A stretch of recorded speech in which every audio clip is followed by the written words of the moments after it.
आज एक टॉपिक लेके आए हैं डिटर्मिनेंट का। How we find the value of determinant.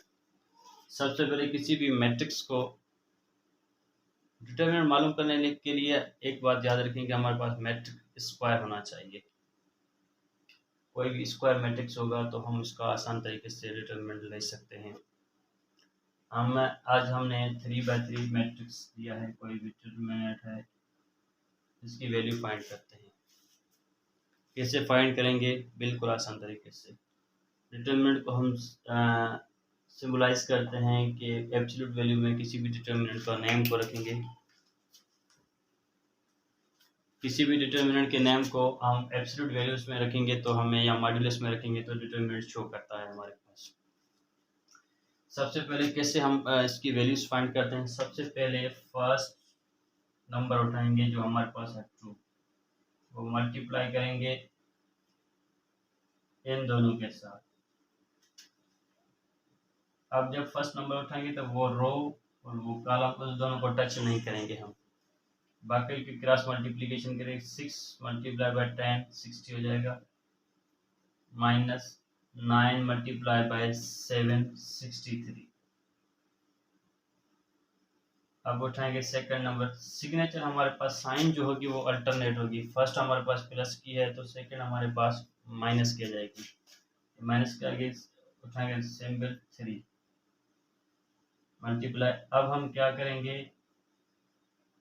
कि इस रो को और इस कॉलम को टच नहीं करेंगे, बकाया की मल्टीप्लिकेशन करेंगे। अब हमारे पास ये रो भी चला गया, ये कॉलम भी चला गया। अब इनको इसके साथ मल्टीप्लाई करेंगे, इसको इसके साथ मल्टीप्लाई करेंगे।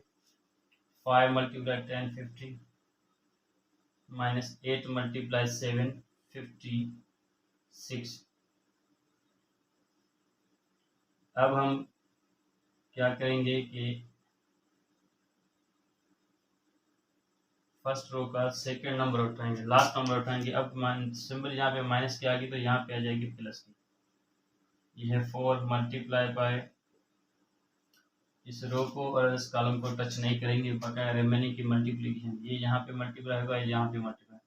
9 5 45, माइनस 6 मल्टीप्लाई बाय 8 48। तो हम अब इनकी सिंप्लीफिकेशन करेंगे कि क्या होगा। 2 मल्टीप्लाई बाय 60 में से 63 जा रहे हैं, नहीं जाएंगे। 63 में से 60 जाएंगे तो रिमेनिंग हमारे पास माइनस के 3 बचेंगे। सिंपल माइनस की 3 मल्टीप्लाई बाय 50 में से 56 नहीं जाएंगे। 56 में से 50 जाएंगे तो हमारे पास माइनस के 6। सिंपल प्लस का 4 मल्टीप्लाई बाय 45 में से 48 नहीं जाएंगे तो 48 में से 45 जाएंगे, रिमेनिंग हमारे पास बचेंगे माइनस के 3। तो अब इनकी सिंप्लीफिकेशन करेंगे। 2 3 देन माइनस के 6, minus into minus plus 3 6 18, plus into minus minus 4 3 12, minus के 6 और माइनस के 12, माइनस के 18 और प्लस के 18। ये हमारे पास क्या हो जाएगी, 18 कैंसिल हो जाएंगे तो वैल्यू आएगा हमारे पास 0। तो इस डिटर्मिनेंट की वैल्यू हमारे पास क्या आई, 0 आई। तो आपने देखा कि हमने इस डिटर्मिनेंट की वैल्यू फाइंड की, लेकिन अनफॉर्चुनेटली ये हमारे पास 0 आ गई। तो एक प्रॉपर्टी यहाँ पे आती है कि एक ऐसा डिटर्मिनेंट जिसकी वैल्यू हमारे पास 0 हो, जो 0 के बराबर उसकी वैल्यू है, तो उसको हम सिंगुलर बोलते हैं।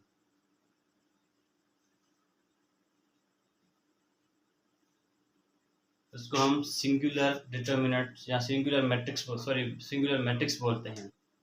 अच्छा, इसकी और ये एक प्रॉपर्टी है इसकी, जो भी डिटर्मिनेंट हमारे पास 0 होगा वो सिंगुलर होगा,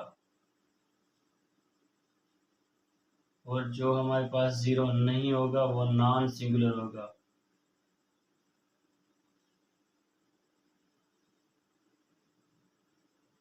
ये सिंगुलर होना किस काम में आता है, सिंगुलर ना होना ये किस काम में आता है, ये भी बहुत हमारे पास यहाँ पे मैट्रिसेस में यूज होता है। अच्छा, उसके अलावा हमारे पास कोई भी मैट्रिक्स, अब मैट्रिक्स की प्रॉपर्टी में हम आते हैं।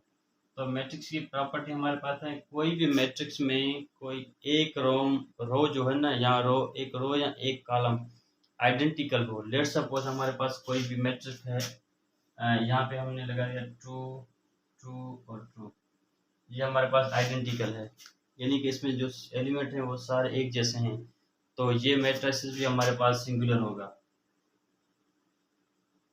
इसकी वैल्यू हमारे पास सिंगुलर होगी।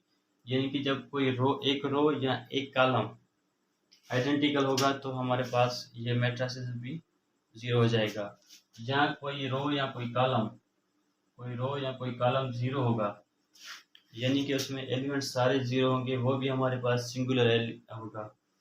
यहाँ हमारे पास कोई भी दो रो या दो कॉलम हमारे पास सेम आते हैं, ये 1 2 3, यहाँ पे भी हमारे पास 1 2 3, ये भी हमारे पास देखो सिमिलर है, दोनों रोज हमारे पास सिमिलर हैं, फिर भी ये भी हमारे पास सिंगुलर मैट्रिक्स में शामिल होगा। तो इसी तरह के हमारे पास जो भी तकरीबन मैट्रिसेस आते हैं, ये हमारे पास कुछ मैट्रिसेस की प्रॉपर्टी हैं। इस जगह इनको ऐसे इस्तेमाल करने से हमें जो आंसर मिलेगा वो सिंगुलर मिलेगा। कोई रो सेम होगा, कोई दो रो सेम होंगे तो फिर भी हमें सिंगुलर मैट्रिक्स मिलेगा, और कोई एक रो हमारे पास जो है ना वो सेम है फिर भी मिलेगा हमें। कोई एक रो में एलिमेंट सारे ज़ीरो हैं या एक कॉलम में सारे एलिमेंट ज़ीरो हैं तो वो भी हमें ज़ीरो डिटरमिनेंट मिलेगा। और एक और चीज़ है कि अगर आपने सीक्वेंस में नंबर लगाए हुए हैं, मैट्रिक्स के जो डिजिट हैं वो सीक्वेंसली हैं, तो फिर भी आपको डिटरमिनेंट ज़ीरो मिलेगा। देख लो, अगर हमारे पास ऐसा कुछ है 1 2 3 4 5 6 7 8 9, इस मैट्रिसेस का भी जो हमारे पास जो वैल्यू आएगा वो ज़ीरो आएगा, ये भी हमारे पास सिंगुलर मैट्रिक्स है। तो ये अक्सर हमारे पास सवाल आते रहते हैं कि इस टाइप के सवाल होंगे या इस टाइप का कोई मैट्रिक्स होगा तो वो क्या सिंगुलर है या नहीं है। तो ये प्रॉपर्टी हमारे पास मिली हुई हैं क्लास मैट्रिक में और फर्स्ट ईयर में अमूमन बहुत सारी मिली हुई हैं। तो देखते रहिए हमारे चैनल को और यहाँ से सीखते रहिए। चैनल को सब्सक्राइब ज़रूर करें, शेयर करें, और वीडियो अच्छी लगी तो लाइक ज़रूर करें। Thank you.